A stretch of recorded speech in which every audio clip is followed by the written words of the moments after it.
మాటతో నాపై నాకే ఏదో తెలియని నమ్మకం వచ్చింది. నీ స్ఫూర్తితో ఎంతో ఎంతో సాధించాలని తపనే పెరిగింది. నీ చెలిమితో ఊహల్లో నా ఊరిస్తున్నా గెలుపే అందింది. ఆ గెలుపుతో నిస్పృహలో నా నిదురిస్తున్నా మనసే మురిసింది. ఆ మనసు అలిసిపోరాదని ఈ చెలిమి నిలిచిపోవాలని ఇలా బ్రతుకును గెలవాలని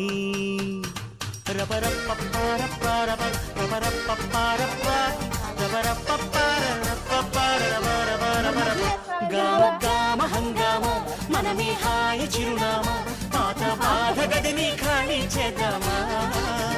గామ గామ హంగామ కష్టం ఖర్చు పెడదామా కొత్త సంతోషం జమ చేద్దామా.